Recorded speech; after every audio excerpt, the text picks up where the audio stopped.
નમસ્તે મિત્રો, રાધે રાધે, જય શ્રી કૃષ્ણ મિત્રો, તમારું ભાવભર્યું સ્વાગત છે આપણી આ ચેનલમાં। તો ચાલો શરૂ કરીએ। સુમિત્રાજી ઘડિયાળ તરફ વાર વાર જોઈ રહ્યા હતા। રાતના 10:30 વાગી ગયા હતા, પણ પૂજા હજુ સુધી ઘરે આવી ન હતી। હળવી ઠંડક હોવા છતાં તેના કપાળ પર ચિંતાના ટીપા અંજરવા લાગ્યા હતા। હજુ સુધી આવી નહીં, રોજ તો 8 વાગ્યા સુધી આવી જાય છે। તેમણે પોતાની જાત સાથે ગણગણતા બારીના પડદાને થોડું હટાવ્યું અને બહાર જોવા લાગ્યા। બહાર ગલીમાં સન્નાટો હતો, ફક્ત સ્ટ્રીટ લાઇટની પીળી રોશની અને ક્યારેક કોઈ વાહનોનો અવાજ જ સંભળાતો હતો। સુમિત્રાજીએ મોબાઈલ ઉપાડ્યો અને પૂજાના ફોન લગાવવા લાગ્યા, પણ રિંગ વાગતી રહી। પૂજાએ ફોન ઉપાડ્યો નહીં। હવે તેમનું દિલ જોરથી ધડકવા લાગ્યું। તેમણે ગભરાઈને ફરી ફોન લગાવ્યો। આ વખતે પણ કોઈ જવાબ ન આવ્યો। તેમના હાથ પગ ઠંડા પડવા લાગ્યા। હે ભગવાન, મારી દીકરી સલામત તો હશે ને? તેમણે ગભરાઈને વિચાર્યું અને ઓરડામાં આંટા મારવા લાગ્યા। મનમાં હજારો સવાલ ઉભરાવા લાગ્યા। શું પૂજા ઠીક તો? ક્યાંય તેને કંઈ થયું તો નથી ને? તેણે કહ્યું હતું કે આજે ઓફિસમાં મોડું થશે, પણ આટલું મોડું? સુમિત્રાજીની આંખોમાં આંસુ આવી ગયા। દીકરીની ચિંતા એક માના દિલને ખરાબ રીતે બેચેન કરી રહી હતી। તેમણે દરવાજાની બહાર સાંક ખોલી અને બહાર જોઈને ગલીમાં આમ તેમ જોવા લાગ્યા। 1-2 લોકો દેખાયા, પણ પૂજા ક્યાંય ન હતી। તેઓ લાચાર થઈને પાછા ઓરડામાં આવી ગયા। ત્યારે જ ફોનની ઘંટડી વાગી। તેમણે ઝડપથી ફોન ઉપાડ્યો। સ્ક્રીન પર પૂજા કોલિંગ લખેલું હતું। પૂજા, તેમણે ગભરાતા કહ્યું, દીકરી તું ક્યાં છે? આટલું મોડું થઈ ગયું, મારી યાદ પણ ન આવી। તને ફોનની બીજી બાજુએથી પૂજાનો અવાજ સંભળાયો, માં હું ઠીક છું, ગલીના ખૂણા પર છું, 5 મિનિટમાં આવી જઈશ। સુમિત્રાએ રાહતનો શ્વાસ લીધો। આંખોમાંથી આંસુ વહી નીકળ્યા, પણ હવેથી ચિંતાના નહીં, સુકૂનના આંસુ હતા। 5 મિનિટ પછી દરવાજાની બહાર સાક ખટકી। સુમિત્રાજીએ ઝડપથી દરવાજો ખોલ્યો અને સામે પૂજાને જોઈને તેમની આંખો ભરાઈ આવી। માં, તમે રડો છો? પૂજાએ આશ્ચર્યથી પૂછ્યું। સુમિત્રાજીએ તેને ગળે લગાવી લીધી અને કહ્યું, દીકરી, જ્યારે બાળક ઘરે મોડું આવે છે ને, તો મા માટે દરેક મિનિટ એક સદી જેવી લાગે છે। પૂજાએ માને પ્રેમથી ગળે લગાવી અને કહ્યું, માં, હવેથી હું ક્યારેય આટલું મોડું નહીં કરું। માએ દીકરીના માથા પર હાથ ફેરવ્યો અને હસીને કહ્યું, ચાલ હવે અંદર આવ, મેં તારી પસંદનું ખાવાનું બનાવ્યું છે। તે રાત્રે સુમિત્રાજી ચેનથી નીંદર સૂઈ ગયા, કારણ કે તેમની પૂજા સલામત તેમની પાસે હતી। માં, ઉઠો ને, ચા લઈ આવીશું, પૂજાએ ધીમેથી કહ્યું। સુમિત્રાજી આંખો ઘસતા ઉઠ્યા અને બોલ્યા, અરે દીકરી, તે મને જગાડી કેમ નહીં? પૂજા હસીને બોલી, માં, તમે પણ કમાલ કરો છો, તમારી દીકરી છે ને ઘરનું કામ કરવા માટે। સુમિત્રાજીએ પ્રેમથી તેના માથા પર હાથ ફેરવ્યો અને બોલ્યા, પણ દીકરી, તારે ઓફિસે પણ તું જવાનું હોય છે, હું તારા માટે લંચ તૈયાર કરી દઉં। પૂજાએ માને ચાનું કપ આપતા કહ્યું, માં, તમે બેસો અને પહેલા આ ચા પીઓ, જો ચા કેવી બની છે। સુમિત્રાજીએ ચાની ચૂસકી લીધી અને હસીને બોલ્યા, બિલકુલ તારા પપ્પા જેવી। માં, હવે રહેવા દો, મારા પપ્પા જેવી ચા તો કોઈ બનાવી શકે નહીં। એમ કહીને પૂજા હસવા લાગી। પછી ઘડિયાળ તરફ જોઈને બોલી, માં, મને ઓફિસ માટે મોડું થાય છે, અને હા, મેં ખાવાનું પણ બનાવી દીધું છે, તમે સમયસર ખાઈ લેજો। માએ પ્રેમથી પૂછ્યું, પણ દીકરી, તે કંઈ ખાધું કે નહીં? પૂજા હસતા બોલી, હા માં, મેં ચા સાથે બ્રેડ બટર ખાધું અને મારું લંચ પણ લઈ લીધું। હવે હું નીકળું છું, તમે તમારું ધ્યાન રાખજો। એટલું કહીને પૂજા ઝડપથી બેગ ઉપાડે છે અને ઓફિસ માટે નીકળી જાય છે। એક માં અને દીકરી વચ્ચેની આ નાની પળ તેમના સંબંધની ઊંડાઈ દર્શાવી રહી હતી, જેમાં ફક્ત પ્રેમ જ હતો। ઓફિસમાં પૂજા કામમાં ખૂબ વ્યસ્ત હતી, છતાં તે લંચ કરતી વખતે પોતાની માને ફોન કરી જ લેતી। જેવો ફોન કરે છે તેવી બીજી બાજુએથી તેની માનો અવાજ આવે છે, જે ખૂબ ખુશ થઈને બોલે છે, સારું થયું તે ફોન કર્યો, હમણાં હું તને જ ફોન કરવાની હતી। શું થયું માં, બધું ઠીક તો છે ને? પૂજાએ હળવેથી ચિંતા દર્શાવતા પૂછ્યું। બીજી બાજુએથી સુમિત્રાજીનો હાસ્ય સંભળાયો, આ દીકરી, બધું ઠીક છે। પૂજાને માના અવાજમાં ખુશીનો અનુભવ થયો. માં કોઈ ખાસ વાત હોય? તેણે હસતા પૂછ્યું. આ દીકરી તારો ભાઈ સુનિલ આવ્યો છે. પૂજાના ચહેરા પરથી હાસ્ય એકદમ ગાયબ થઈ ગયું. તે ચૂપચાપ માની વાત સાંભળતી રહી. અને ફક્ત સુનિલ જ નહીં પણ તેની પત્ની રેણુ પણ સાથે આવી છે. સુમિત્રીજીના સ્વરમાં એક અલગ જ ઉત્સાહ હતો. પૂજાને કંઈ સમજાતું ન હતું કે તે શું કહે. તેના ભાઈ ભાભી ગયે વર્ષો થઈ ગયા હતા. તેમણે ક્યારેય પાછું વળીને જોયું ન હતું. અને આજે અચાનક તેમણે પોતાને સંભાળતા કહ્યું, સારું માં, હું પછી વાત કરું છું. હમણાં ઓફિસમાં કામ છે. પૂજાએ જેવો ફોન મૂક્યો તેના મનમાં વિચાર ઉભરાવા લાગ્યા. આટલા વર્ષો પછી અચાનક ભાઈ અને ભાભીનું આવવાનો શું મતલબ હોઈ શકે? શું તેઓ સાચે જ મળવા આવ્યા છે કે પછી કોઈ જરૂરિયાતને કારણે આવ્યા છે? ત્યાં બધા વાતોમાં ગૂંચવાઈ રહી હતી કે ત્યાં ફરીથી માનો ફોન આવ્યો. તેણે હળવી ચીડ સાથે ફોન ઉપાડ્યો. આમાં હવે શું થયું? સુમિત્રાજીએ પ્રેમથી કહ્યું, દીકરી તું ખુશ તો છે ને કે તારો ભાઈ આવ્યો છે? પૂજાનો ગુસ્સો હવે ફાટી નીકળ્યો. તેણે થોડા જોરથી ઊંચા સ્વરમાં કહ્યું, ખુશ માં? આટલા વર્ષો સુધી તેમને આપણી યાદ નથી આવી અને હવે અચાનક આવી પહોંચ્યો. આખરે હવે શું લેવા આવ્યા છે? સુમિત્રાજીને આ સાંભળીને આઘાત લાગ્યો. તેમણે થોડા નરમ સ્વરમાં કહ્યું, દીકરી એવું ન બોલાય. આખરે તે તારો ભાઈ છે. પૂજાએ ઊંડો શ્વાસ લીધો અને બોલી, માં, જ્યારે તમને તેમની સૌથી વધુ જરૂર હતી ત્યારે તેમણે એક વખત પણ પાછું વળીને નથી જોયું. મેં તમને એકલા આંસુ સારતા જોયા છે. હવે અચાનક તેમનું આવી જવું મને થોડું અજીબ લાગે છે. સુમિત્રાજીએ સમજાવવાની કોશિશ કરી, ભૂતકાળની વાતો ભૂલી જા. માણસ બદલાઈ પણ શકે છે. જો તેઓ સાચે જ પોતાની ભૂલ સમજીને પાછા આવ્યા હોય તો આપણે તેમને એક તક આપવી જોઈએ. પૂજાનો ગુસ્સો હજુ શાંત થયો નહોતો. તેણે ધીમેથી કહ્યું, જો માં, તમને જે યોગ્ય લાગે તે કરો, પણ હું આટલી સરળતાથી ભરોસો નથી કરી શકતી. હું સાંજે ઘરે આવીને જાતે તેમની સાથે વાત કરીશ. સુમિત્રાજીએ હળવી હસી સાથે કહ્યું, ઠીક છે, આવીને વાત કરી લેજે. હું ફક્ત એટલું ઈચ્છું છું કે તું થોડી શાંત રહે અને ગુસ્સે ન થાય. ઊંચાએ કોઈ જવાબ ન આપ્યો, ફક્ત ધીમેથી ઠીક છે માં, સાંજે મળીએ કહીને ફોન મૂકી દીધો. હવે તેના મનમાં એક જ સવાલ ફરતો હતો, શું ભાઈ ભાભી સાચે જ બદલાઈ છે કે પછી તેના આવવાનું કોઈ બીજું કારણ છે? અહીંયા સુનિલે સુમિત્રાજીનો હાથ પોતાના હાથમાં લીધો અને બોલ્યો, સાચું માં, તમારા વિના દિલ જ નથી લાગતું. જ્યારે પણ ખાવા બેસું છું ત્યારે તમારી યાદ આવી જાય છે. રેણુ પણ વાર કહેતી હતી કે આપણે મા પાસે જમવું જોઈએ. નજીક બેઠેલી રેણુએ પણ હસતા બોલ્યું, આમાં ઘરમાં તમારી ખૂબ ખોટ લાગે છે. તમારા હાથનું ખાવાનું, તમારી તે પ્રેમભરી વાતો, બધું જ અધૂરું લાગે છે. એટલે જ અમે આવી ગયા. સુમિત્રાજીએ પોતાના દીકરા વહુની વાતો સાંભળી. તેમણે હળવેકથી માથું હલાવ્યું અને કહ્યું, સારું કર્યું દીકરા કે તમે અહીં આવી ગયા છો. જાઓ, ફ્રેશ થઈ લો. ત્યાં સુધી હું તમારા માટે ખાવાનું ગોઠવું છું. પણ સુમિત્રાજીના મનમાં હલચલ હતી. પહેલા રેણુને આ ઘર સાથે કોઈ લગાવ ન હતો, તો પછી અચાનક આટલો પ્રેમ કેવી રીતે ઉભરાઈ આવ્યો? આ બાજુ પૂજા પણ ઓફિસમાં બેસીને ઘડિયાળ જોઈ રહી હતી. તેને માની વાતો યાદ આવી રહી હતી અને હવે તેને ઘરે જવાની બેચેની થવા લાગી હતી. સુમિત્રાજી રસોડામાં ખાવાનું બનાવી રહ્યા હતા. તેમના હાથેથી મસાલાની હળવી ખુશ્બુ ફેલાઈ રહી હતી. ત્યાં જ પાછળથી સુનિલે રેણુને ઇશારો કર્યો અને રેણુ તરત જ રસોડા તરફ આગળ વધ્યો.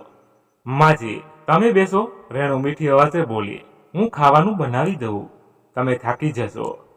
સુમિત્રાજીએ પાછળ ફરીને જોયું.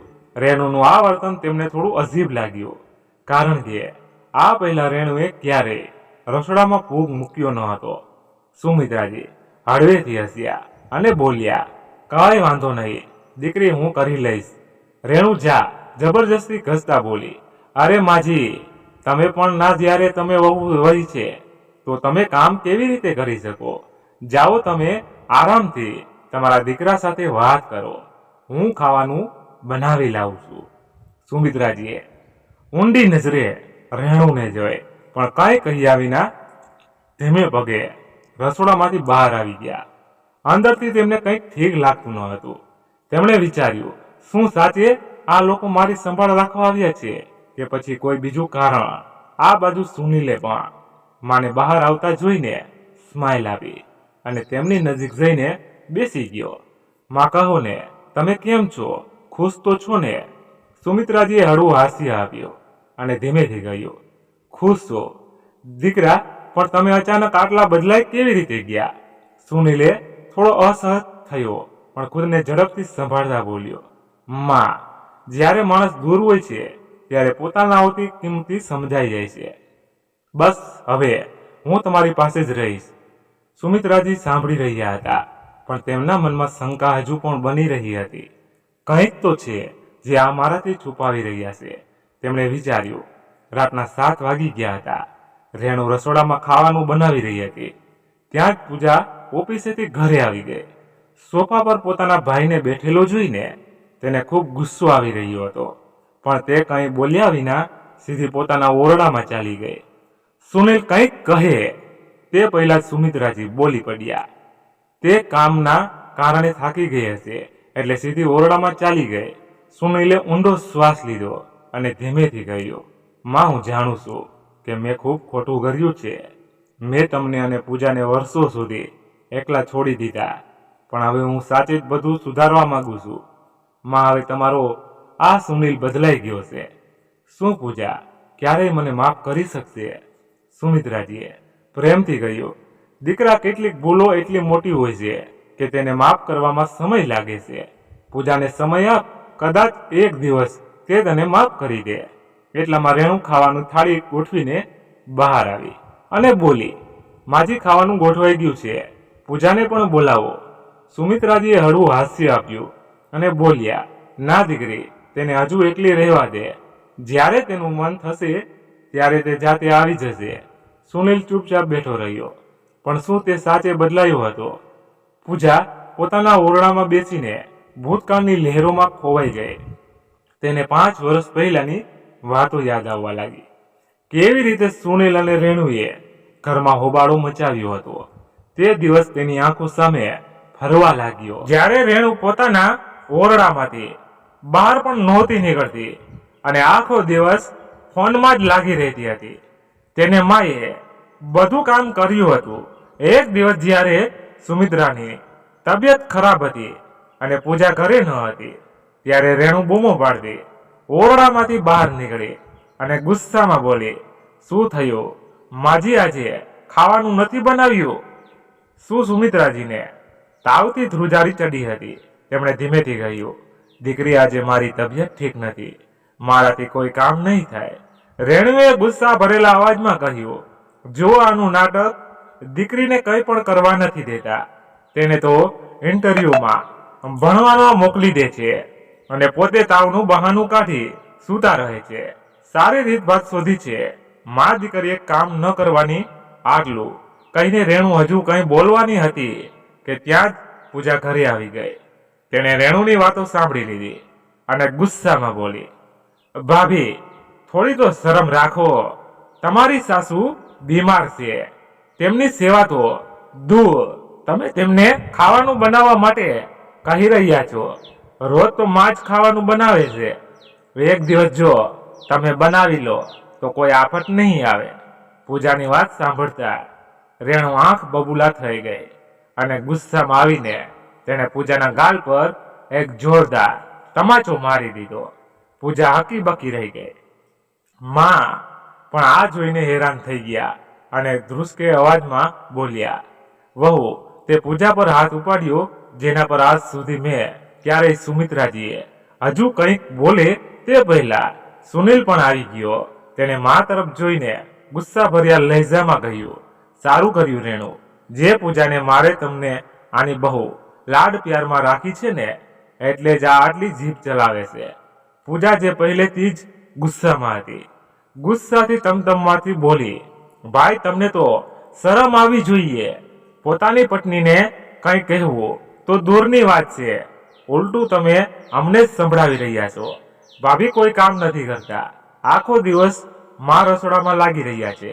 તમે તો લગ્ન પછી જોરુના ગુલામ બની ગયા છો. લાનત છે એવા દીકરા પર જેની પોતાની પત્ની સામે એક નથી ચાલતી. માં સમજાવો આને. સુનિલ ગુસ્સાથી આગ બબૂલા થતા બોલ્યો. રેણુએ તો ફક્ત એક થપ્પડ મારી છે, પણ જો આણે મારી સાથે વધારે જીભ લડાવીને તો હાથ પગ બંને તોડી નાખીશ. પછી બેસી રહેશે ઘરમાં. સુમિત્રાજી આ સાંભળીને સૂંઢ રહી ગયા. તેમણે આશા પણ નહોતી કરી કે તેમનો પોતાનો દીકરો પોતાની બહેન માટે આટલી ઘટિયા વાતો કરે છે. પૂજા પણ સુનિલની વાત સાંભળીને ધ્રુજી ઉઠી, પણ તેણે પોતાને સંભાળતા મક્કમ અવાજમાં જવાબ આવ્યો, ભાઈ, હું ડરનારામાંથી નથી. જો આજે તમે કે ભાભીએ મારા પર હાથ ઉપાડવાની ભૂલ કરી તો હું ચૂપ નહીં બેસું. અને હા, માને આ ઘરમાં નોકરાણી સમજવાની ભૂલ ન કરતા, નહીં તો મારાથી ખરાબ કોઈ નહીં હોય. પૂજાની હિંમત જોઈને સુમિત્રાજીની આંખોમાં આંસુ આવી ગયા, પણ સુનિલ અને રેણુને કોઈ ફરક ન પડ્યો. સુનિલ ગુસ્સામાં પગ પટકતો બહાર ચાલ્યો ગયો અને રેણુ તિસ્કાર ભરી નજરે પૂજાને ઘૂરતી પોતાના ઓરડામાં ચાલી ગઈ. સુમિત ઝીણી આંખોમાંથી આંસુ વહેવા લાગ્યા. પૂજા પોતાની માને ગળે લગાડીને તે દિવસે ખૂબ રડી હતી. ધીમે ધીમે ઝઘડાઓ વધતા ગયા અને પછી તે દિવસ પણ આવી ગયો જ્યારે સુનિલે ગુસ્સામાં કહી દીધું, માં, હું અને રેણુ હવે આ ઘરમાં નહીં રહી શકીએ. આટલું સાંભળતા જ સુમિત્રાજીનું દિલ બેસી ગયું. દીકરો ભલે ગમે તેવો હોય, પણ જ્યાં સુધી માની સામે રહે છે ત્યાં સુધી તેના દિલને સુકૂન રહે છે. અને તે જ દીકરો જ્યારે ઘર છોડીને જવાની વાત કરે છે ત્યારે માનું દિલ બેસી જાય છે. દીકરા એવું ન કે બેટા, સુમિત્રાજી દૃષ્ટ અવાજમાં બોલ્યા, ઘર તો તમારું જ છે, તમે તેને છોડીને કેવી રીતે જઈ શકો? પણ સુનિલનો ગુસ્સો સાતમા આસમાન પર હતો. તેણે બધું દોસ્ત પૂજા પર નાખતા કહ્યું, આ ઘરમાં હવે ચેનથી રહેવું મુશ્કેલ છે. જ્યાં સુધી પૂજા અહીં છે ત્યાં સુધી શાંતિ નહીં થાય, એટલે અમે આ ઘર છોડીને જઈ રહ્યા છીએ. પૂજા આશ્ચર્યથી પોતાના ભાઈને જોઈ રહી હતી, જે ભાઈ માટે તેણીએ હંમેશા પોતાને પાછળ રાખી. આજે તે જ ભાઈ તેનું નામ લઈને ઘરેથી જવાનું કારણ તેને બતાવી રહ્યો હતો. સુમિત્રાજીએ ઘણું સમજાવવાની કોશિશ કરી, પણ સુનિલે એક ન સાંભળ્યું. તેણે ઝડકાથી પોતાની બેગ ઉપાડી રેણુનો હાથ પકડ્યો અને દરવાજા તરફ આગળ વધી ગયો. સુમિત્રાજી લાચાર થઈને તેમને રોકવાની કોશિશ કરતા રહ્યા, પણ તેમણે એક વખત પણ પાછળ ફરીને ન જોયું. દરવાજો બંધ થતા જ એવું લાગ્યું કે સુમિત્રાજીની દુનિયા સૂની થઈ ગઈ. તેમનો દીકરો તેમની આંખો સામે તેમને એકલા છોડીને ચાલ્યો ગયો હતો. તે દિવસ હતો અને આજનો દિવસ જ્યારે સુનિલ અચાનક એમ જ ઘરે આવી ગયો. પૂજા હજુ આ બધી જૂની વાતોમાં જ ખોવાયેલી હતી કે ત્યાં જ સુમિત્રાજીનો અવાજ આવ્યો. તેઓ પૂજાના ઓરડામાં આવતા બોલ્યા, દીકરી, જૂની વાતો ભૂલી જા. એ બંને આટલા વર્ષો પછી આવ્યા છે. ચાલ આજે બધા મળીને સાથે ખાવાનું ખાઈએ. પૂજાનું બિલકુલ મન ન હતું, પણ તેમ છતાં તે ઊભી થઈ અને ધીમેથી બોલી, તમે જાઓ, હું હમણાં આવું છું. સુમિત્રાજીના ચહેરા પર હળવી હસી આવી. તેમણે પૂજાના માથા પર હાથ ફેરવ્યો અને બહાર ચાલ્યા ગયા. પૂજાની આંખોમાં એક અજીબ બેચેની હતી. શું સાચી આટલા વર્ષો પછી સુનિલ બદલાઈ ગયો હશે? શું તે પોતાની ભૂલ માની ચૂક્યો છે કે પછી તેના આવવાનું કોઈ બીજું કારણ છે? આ સવાલો તેના મનમાં ફરતા હતા, પણ તે જાણતી હતી કે તેની માં સુનિલની આ અચાનક વાપસીથી ખૂબ ખુશ છે. માની ખુશી માટે જ સહી, પણ તેને હવે નીચે જવું જ પડશે માની ખુશી માટે. પૂજાએ જૂની વાતોને ભૂલી દેવું યોગ્ય સમજ્યું. તે અંદર ગઈ અને પોતાના ભાઈને કહ્યું, કેમ છો ભાઈ? આજે આટલા વર્ષો પછી કેવી રીતે યાદ આવી અમારી? સુનિલે પૂજા તરફ પ્રેમથી જોઈને કહ્યું, પોતાના હોતી યાદ પણ કોઈ પૂછીને આવે છે શું? અને વળી તારી ભાભીને માની ખૂબ યાદ આવી રહી હતી, એટલે અમે આવી ગયા. પણ તું ચિંતા ન કર, હવે તારી ભાભી પહેલા જેવી નથી. તે ઘરનું બધું કામ જાતે કરશે. હજુ સુનિલ બોલતો જ હતો ત્યાં રેણુ ખાવાનું લઈને આવી અને હસતા બોલી, પૂજા તું રસોડામાંથી એક દાળની કટોરી પણ લઈ આવ, અને હા, મેં આજે તારી પસંદની ખીર પણ બનાવી છે. પૂજા આ બધું જોઈને હેરાન હતી. ભાઈ અને ભાભી આટલા બદલાઈ કેવી રીતે ગયા? શું સાચે સમય બધું બદલી નાખ્યું કે પછી આની પાછળ કોઈ બીજું કારણ હતું? તેને પોતાની આંખો પર વિશ્વાસ ન હતો થતો. બધા એક સાથે બેઠા હતા. માહોલ પહેલાની જેમ તણાવ પૂર્ણ ન હતો, પણ હવે તેમાં હાસ્ય મજાકની હળવી ફુવારા ભળવા લાગ્યા હતા. અરે વાહ ભાભી, આ ખીર તો સાચે જ ખૂબ સ્વાદિષ્ટ બની છે. પૂજાએ પહેલી વાર કોઈ ટૂણા વગર રેણુના વખાણ કર્યા હતા. રેણુ હસી, સાચું કહે છે પૂજા. હા ભાભી, હવે જૂઠું થોડું બોલીશ. પૂજા હસતા બોલી. હવે પૂજા એવું નહીં કહેતી કે ભાભી તમે આ ખીર ક્યાંથી ઓર્ડર કરી છે, સુનીલે મજાકમાં કહ્યું, અને બધા હસી પડ્યા. ત્યાં પૂજા બોલી, ભાઈ તમે હજુ પણ એવા જ છો, મજાક કરવાની એક પણ તક નથી છોડતા. અરે બહે, આદત તો આદત હોય છે. વળી એક વાત કહે, તારું એ જ ટૂંકું સ્વભાવ છે કે થોડી સુધરી ગઈ છે? સુનીલે છણકો કર્યો. પૂજાએ નકલી ગુસ્સો બતાવતા કહ્યું, હા બસ, હું જ ગુસ્સાવાળી છું, અને તમે તો હંમેશા સીધા સાદા હતા, બિલકુલ જલેબીની જેમ. માહોલ ખુશનુમા થઈ ગયો હતો. માં, જે અત્યાર સુધી બધાની વાતચીત સાંભળી રહ્યા હતા, અચાનક ભાવુક થઈ ઉઠ્યા. તેમણે ધીમેથી હાથ જોડીને કહ્યું, ભગવાન કરે આ ખુશીઓ હંમેશા ટકી રહે. પૂજાએ માની આંખોમાં ચમક જોઈ. કદાચ આ ખુશીની ચમક હતી જે વર્ષો બાદ પાછી આવી હતી. ઘરમાં હાસ્ય મજાકનો માહોલ હતો. સુનિલ માની પાસે બેઠો હતો અને જૂની વાતો યાદ કરીને હસતો હતો. રેણુ પણ હવે પૂજા સાથે સારી રીતે વર્તતી હતી. પૂજા, મેં સાચે જ ઘણું ખોટું કર્યું હતું, પણ હવે હું બદલાઈ ગઈ છું, રેણુએ હસતા કહ્યું. પૂજાને આ સાંભળીને થોડી રાહત લાગી, પણ અંદરથી તેને કંઈક અજીબ લાગી રહ્યું હતું. કંઈક તો એવું હતું જે બરાબર ન હતું. આગલા કેટલાક દિવસો સુધી બધું બરાબર ચાલતું રહ્યું. રેણુ દરરોજ સવારે મા માટે ચા બનાવીને લાવતી. ઘરના કામો પણ કરવા લાગી હતી. મા પણ હવે ખુશ રહેવા લાગ્યા હતા. પણ પૂજાને ક્યારેક લાગતું હતું કે આ બદલાવ થોડો અસ્વાભાવિક છે. પછી એક દિવસ પૂજાએ જોયું કે સુનિલ અને રેણુમાં સાથે એકલામાં કંઈક વાતો કરી રહ્યા હતા. જેવી પૂજા ત્યાં પહોંચી, બંને ચૂપ થઈ ગયા. પૂજાને શંકા થઈ, પણ તેણે તે સમયે કંઈ ન કહ્યું. ધીમે ધીમે પૂજાને બીજી પણ કેટલીક વાતો અજીબ લાગવા લાગી. તે વિચારવા લાગી, શું સાચે ભાઈ ભાભી બદલાઈ ગયા છે કે પછી કોઈ નવી ચાલ ચાલી રહ્યા છે? રવિવારે પૂજાની રજા હતી. સુનિલ અને રેણુને સારી રીતે ખબર હતી કે આજે મા સાથે કોઈ પણ પ્રકારની વાત નહીં થઈ શકે, એટલે તેમણે પોતાની યોજના બદલી નાખી. સુનિલે અચાનક પૂજા તરફ કંઈક આગળ વધારતા કહ્યું. આલે. પૂજાએ આશ્ચર્યથી તેને જોયું અને પૂછ્યું, આ પૈસા શેના માટે ભાઈ? સુનિલ કંઈક કહે તે પહેલા રેણુ વચ્ચે બોલી પડી. અરે પૂજા, રાખી લે ને, વળી અમે અહીં આવીને તમારા પર બોજ નથી બનવા માંગતા. આ પૈસાથી ઘર માટે કંઈક જરૂરી સામાન લઈ આવજે. પછી તેને થોડી ચાલાકીથી કહ્યું, અને હા, તું એકલી જ ન જતી, હું પણ તારી સાથે આવીશ. અહીંની રવિવારની બજાર ખૂબ ફેમસ છે, ત્યાંથી સારું અને સસ્તું સામાન મળી જશે. પૂજાએ થોડી વાર વિચાર્યું, પછી માથું હલાવીને હા પાડી. તેણે પૈસા તો લઈ લીધા, પણ મનમાં હજી બેચેની હતી. સુનિલભાઈએ અચાનક પૈસા કેમ આપ્યા અને ભાભીને ઘરના ખર્ચની ચિંતા ક્યારે થવા લાગી? ત્યાં સવાલોમાં ગૂંચવાઈ રહી હતી, પણ માની ખુશી માટે તેણે વધારે વિચારવું યોગ્ય ન સમજ્યું અને બોલી, ચાલો ભાભી, આજે તમને અહીંની રવિવારની બજારી પણ બતાવી દઉં. રેણુ અને પૂજા ઘરેથી નીકળ્યા અને બજાર તરફ ચાલી નીકળ્યા. રસ્તામાં પૂજા ધ્યાનથી જોઈ રહી હતી કે રેણુનો સ્વભાવ ઘણો બદલાયેલો લાગતો હતો.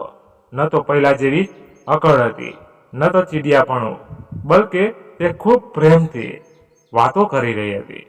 પૂજા, હું જાણું છું કે તું મારા પર અને સુનિલ પર ભરોસો નથી કરી શકતી, રેણુએ અચાનક કહ્યું. પૂજા તેની વાત સાંભળીને ચોંકી ગઈ. ભાભી, એવું કંઈ નથી, તેણે પોતાને સંભાળતા કહ્યું. ના પૂજા, હું સમજી શકું છું. આટલા વર્ષોમાં અમે તને અને માને ઘણા દગા આપ્યા છે, પણ સાચું કહું, હું હવે બદલાઈ ગઈ છું. અમે હવે અમારી ભૂલોનું પ્રાયશ્ચિત કરવા માંગીએ છીએ. રેણુની વાતો સાંભળીને પૂજા થોડીવાર માટે વિચારમાં પડી ગઈ. શું સાચે ભાભી બદલાઈ ગઈ છે કે શું આ બધું ફક્ત એક નવું નાટક છે? બજારમાં પહોંચીને રેણુએ ઘરનો જરૂરી સામાન ખરીદ્યો. આ જોઈને પૂજાને થોડી રાહત લાગી કે ઓછામાં ઓછું તેઓ ઘરના ખર્ચમાં સહયોગ કરી રહ્યા છે. પણ ત્યારે જ પૂજાએ નોંધ્યું કે રેણુનું ધ્યાન વારવાર પોતાના ફોન પર જઈ રહ્યું હતું. તે કોઈની સાથે મેસેજ પર વાત કરી રહી હતી અને આજુબાજુ જોઈ રહી હતી, જાણે કોઈની રાહ જોતી હોય. અચાનક રેણુએ પૂજાને કહ્યું, પૂજા, તું થોડી વાર અહીં ઊભી રહે, હું 2 મિનિટમાં આવું છું. ક્યાં જાઉં છું ભાભી? પૂજાએ તરત પૂછ્યું. બસ એક જૂની સહેલીને મળવું છે, નજીકમાં જ છે, 2 મિનિટ. રેણુ ઝડપથી બોલી અને બજારની એક ગલીમાં ચાલી ગઈ. પૂજાને આ બધું શંકાસ્પદ લાગ્યું. તે રેણુનો પીછો કરવા લાગી. ગલીના ખૂણે પહોંચતા જ તેણે જોયું કે રેણુ કોઈ માણસ સાથે ખૂબ ધીમેથી વાતો કરી રહી હતી. તે માણસ રેણુને કેટલાક આગળ આપી રહ્યો હતો અને રેણુએ પરસમાંથી કેટલાક પૈસા કાઢીને તેને આપ્યા. પણ પૂજાને કંઈ સમજાતું ન હતું કે આખરે તે કોણ હતો અને ભાભી તેની સાથે શું વાત કરી રહી હતી. પૂજાએ વિચાર્યું કે ભાભીને શંકા ન થાય એટલે તે પાછી ત્યાં જ ઊભી રહી ગઈ. હવે તેને પૂરો વિશ્વાસ થઈ ગયો કે અહીં કંઈક ગડબડ છે. આખરે તે માણસ કોણ હતો અને ભાભીએ તેને પૈસા કેમ આપ્યા? હજુ તે વિચારતી જ હતી કે રેણુ આવી ગઈ અને બોલી, ચાલો હવે ઘરે જઈએ. આજે ઘણી ખરીદી થઈ ગઈ. હવે આગળ શું થશે? શું પૂજા આ હકીકતને જાણી શકશે? જેવા પૂજા અને રેણુ ઘરે પાછા આવ્યા, સુનિલ તરત રેણુને પૂછી જ બેઠો. જેવું કહ્યું હતું એવું જ કર્યું ને? પૂજાએ ચોંકીને પૂછ્યું. શું મતલબ ભાઈ? સુનિલ હસતા બોલ્યો, અરે પગલી, મેં કહ્યું હતું કે રવિવારની બજારમાં સામાન લઈ આવો, તો એવું જ કર્યું ને? પૂજાએ હળવું હાસ્ય આપીને કહ્યું. સારું, મેં તો વિચાર્યું તેની વાત પૂરી થાય તે પહેલા સુનિલ હસતા બોલ્યો, મારી બહેન ઘણું વિચારે છે.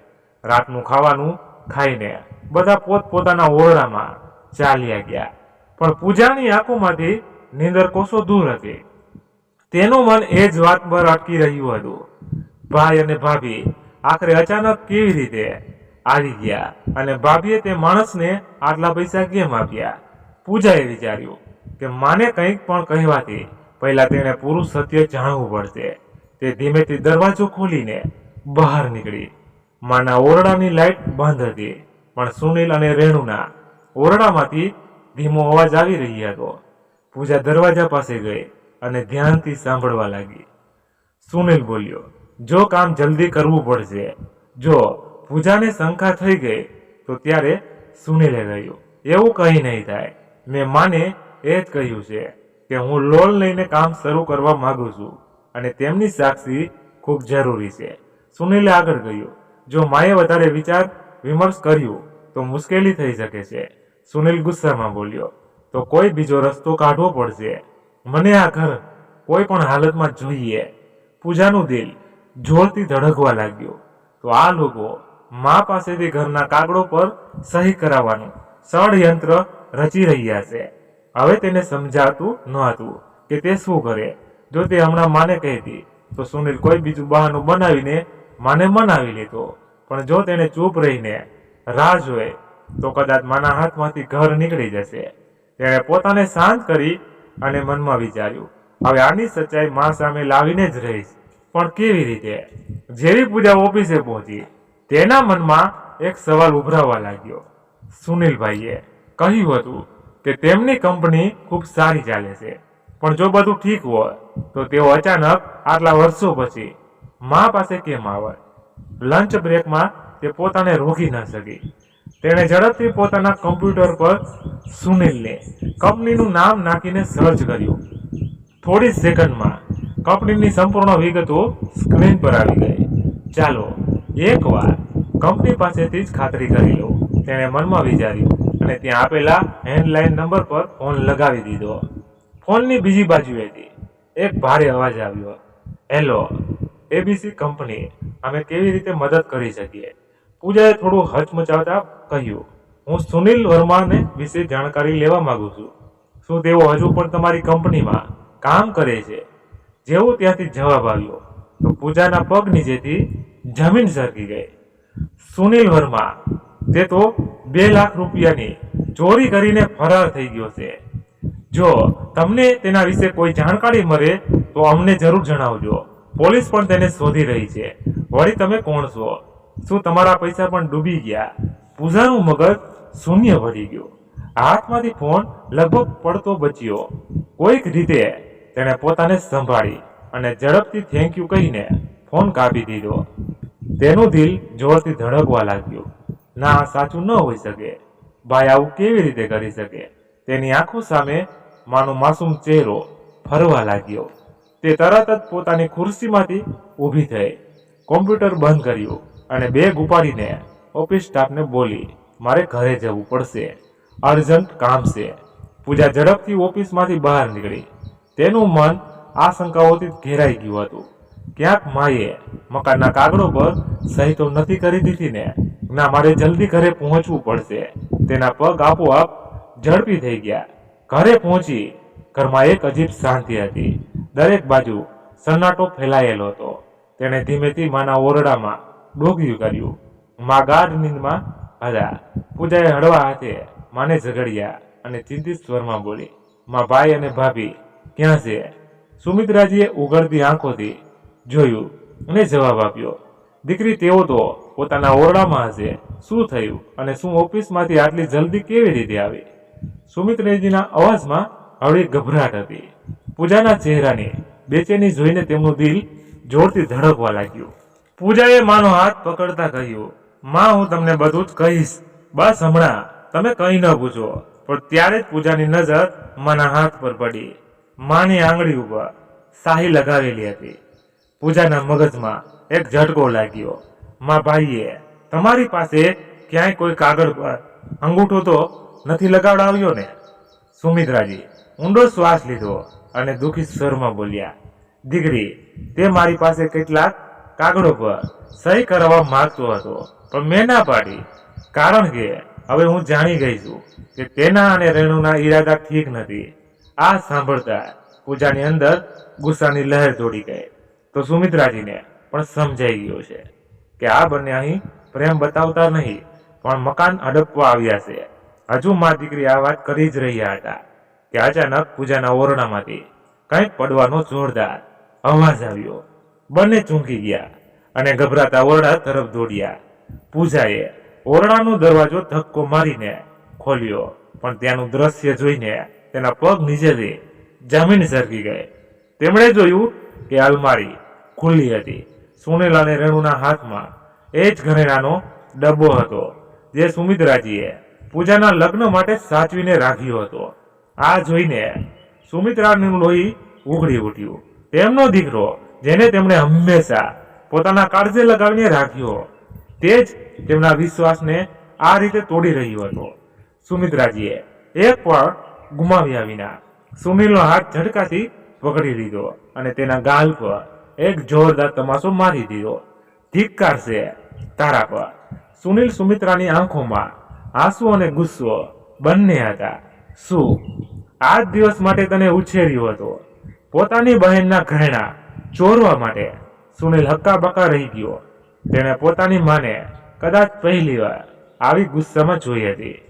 વહેણુએ ઝડપથી સફાઈ આપવાની કોશિશ કરી. માં, તમે ખોટું સમજો છો. અમે તો ફક્ત ઘરેણા જોતા હતા. બસ એમ જ. પૂજાએ તેની વાત કાપતા કહ્યું, બસ એમ જ. ચોરી કરતા પહેલા તેની આંખોમાં ગુસ્સો હતો. ભાઈ, તમે એ પણ નથી વિચાર્યું કે આ ઘરેણા મારા લગ્ન માટે છે. માએ કેટલી મુશ્કેલીથી તેને સાચવીને રાખ્યા છે. સુનિલ શરમથી લાલ થઈ ગયો, પણ તેમ છતાં પોતાને સાચો સાબિત કરવાની કોશિશ કરવા લાગ્યો. અરે પૂજા, શું વાતને વધારે છે? અમે તો ફક્ત જોતા હતા કે ઘરેણા સલામત છે કે નહીં. સુમિત્રાજીએ ગુસ્સા થઈ ગયું. જો આ જ વાત હતી તો અમને પૂછ્યા વિના અલમારી કેમ ખોલી અને ઘરેણા લઈને ભાગવાની ઉતાવળ કેમ હતી?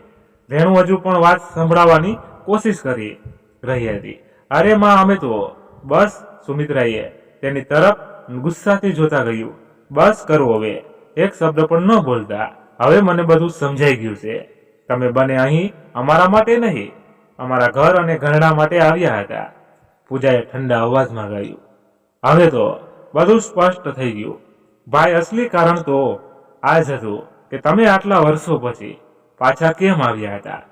જ્યારે સુનિલને લાગ્યું કે હવે તેની કોઈ સફાઈ કામ નહીં આવે, તો તેણે જુઝલાઈને ઘરણાનો ડબ્બો જમીન પર ફેંકી દીધો અને ગુસ્સામાં બોલ્યો, હા ઠીક છે, અમને આ ઘરણાની જરૂર હતી. તમને તો એમ પણ તેની કોઈ કદર નથી અને મકાન પણ આખરે મારું જ છે. માં એટલે તેના પર મારો હક છે. સુમિત્રાજીએ ગુસ્સાથી કહ્યું, ના, આ ઘર હવે સારું નથી રહ્યું. સુનિલ, જે દિવસે તે તારી માં અને બહેનને દગો આપ્યો હતો તે જ દિવસે તારો આ ઘર સાથેનો સંબંધ ખતમ થઈ ગયો હતો. સુનિલને હવે અહેસાસ થઈ ગયો કે તેની ચાલ ઉલટી પડી ગઈ છે. તે હજુ કંઈક બોલે તે પહેલા માએ તેના હાથમાંથી બધા ઘરણા લઈને અલમારીમાં મૂકી દીધા અને તાળું લગાવી દીધું. પછી સુનિલ અને રેણુ તરફ જોઈને ગુસ્સાથી બોલ્યા, હમણાં ને હમણાં મારા ઘરમાંથી નીકળી જાઓ, નહીં તો હું પોલીસને બોલાવીશ અને એ તમારા બંને માટે સારું નહીં હોય. રેણુએ સુનિલનો હાથ ખેંચ્યો અને બોલી, ચાલો અહીંથી, આમની પાસેથી એ આપણને કંઈ નહીં મળે. સુનિલે છેલ્લી વાર માને જોઈ, પણ સુમિત્રાજીએ પોતાની નજર ફેરવી લીધી. રેણુ અને સુનિલ ઝડપી પગે ઘરમાંથી બહાર નીકળી ગયા. સુનિલ અને રેણુના જતા જ ઘરમાં એક અજીબ શાંતિ છવાઈ ગઈ. પણ આ શાંતિમાં સુકૂન ન હતું, એક ઊંડું દર્દ હતું. સુમિત્રાજી સોફા પર બેસી ગયા અને ગહેરી શ્વાસ લેતા પોતાની આંખો બંધ કરી લીધી. તેમની આંખોમાંથી આંસુ વહેવા લાગ્યા, પણ તેમણે તેને લૂછવાની પણ કોશિશ ન કરી. પૂજા મા પાસે બેસી ગઈ અને ધીમેથી તેમનો હાથ પકડીને બોલી, માં, હવે બસ, જે થવાનું હતું તે થઈ ગયું. હવે આપણા બંને માટે એ જ સારું છે કે આ લોકો ચાલ્યા ગયા. સુમિત્રાએ ધીમેથી તેની તરફ જોયું. દીકરી, એક માં પોતાના દીકરાથી ગમે તેટલું દુઃખ પામે, પણ તેને આવી રીતે જતો જોવો, આ તકલીફ જુદી હોય છે. તેમનો અવાજ ભારે થઈ ગયો. પછી સુમિત્રાજીએ ઊંડી શ્વાસ લઈ લીધો અને પોતાને સંભાળતા બોલ્યા, પણ કદાચ આ જ ઠીક હતું. હું મૂર્ખ હતી જે આટલા વર્ષો સુધી દીકરાના પાછા ફરવાની રાહ જોતી રહી. જે દીકરાને મારી મમતાની કદર ન હોય તે મારું શું થશે. પછી તેઓ પૂજા તરફ વળ્યા અને હળવેથી તેના માથા પર હાથ ફેરવતા બોલ્યા, કદાચ મારો અસલી સહારો તું જ છે. પૂજા, જે પ્રેમથી આશા મેં મારા દીકરાથી રાખી હતી તે પ્રેમ તો મને તારી પાસેથી મળ્યો. પૂજાની આંખો ભરાઈ આવી, પણ તેને બળજબરીથી હસવાની કોશિશ કરી. માં, હું હંમેશા તમારી સાથે છું, હવે આપણને કોઈની જરૂર નથી. સુમિત્રાજીએ એક લાંબો શ્વાસ લીધો અને કહ્યું, હા, હવે આ ઘરમાં ફક્ત પ્રેમ રહેશે, છળ કપટ નહીં. પૂજાએ માનો હાથ પકડી લીધો અને બોલી, ચાલો માં, હું તમારા માટે ચા બનાવું. આજ પછી આપણે આ દર્દને પાછળ છોડી દઈશું. સુમિત્રાજી હળવેથી હસ્યા અને બોલ્યા, હવે બસ આગળ જોવાનું છે, પાછળ નહીં. બંને એકબીજાને ગળે લગાવી લીધા. આજે માં અને દીકરીનો સંબંધ વધુ મજબૂત થઈ ગયો હતો. સંબંધોનો પાયો ફક્ત લોહીના નાતા પર નહીં, પણ ભરોસો અને પ્રેમ પર ટકેલો હોય છે. જેઓ પોતાના શ્વાસ માટે પોતાઓને દગો આપે છે તેઓ સંબંધો ગુમાવી દે છે, પણ જેઓ દિલથી સાથ નિભાવે છે ને તે જ અસલી પરિવાર હોય છે. દગો આપનારા ગમે તેટલી ચાલાકી કરે, સત્ય હંમેશા સામે આવી જ જાય છે. લાલચથી સંબંધો ટકતા નથી, પણ તેને ખતમ કરી દે છે. એટલે સાચા સંબંધોને ઓળખો, પોતાના મનમાં ડર અને મોહથી ઉપર ઉઠો અને ફક્ત તે જ લોકોને તમારી જિંદગીમાં સ્થાન આપો જેઓ તમારા પોતાના છે. તો મિત્રો, વાર્તા સમાપ્ત થઈ. તમને આ વાર્તા કેવી લાગી કોમેન્ટ કરીને જરૂર જણાવો, અને પસંદ આવી હોય તો લાઈક કરી તમારા બધા મિત્રો સાથે શેર કરજો, અને આપણી આ ચેનલને સબસ્ક્રાઇબ અવશ્ય કરી લેજો. ધન્યવાદ. ફરી મળીએ નવી વાર્તા સાથે. ત્યાં સુધી બધા મસ્ત રહો, તંદુરસ્ત રહો. જય હિન્દ, જય ભારત.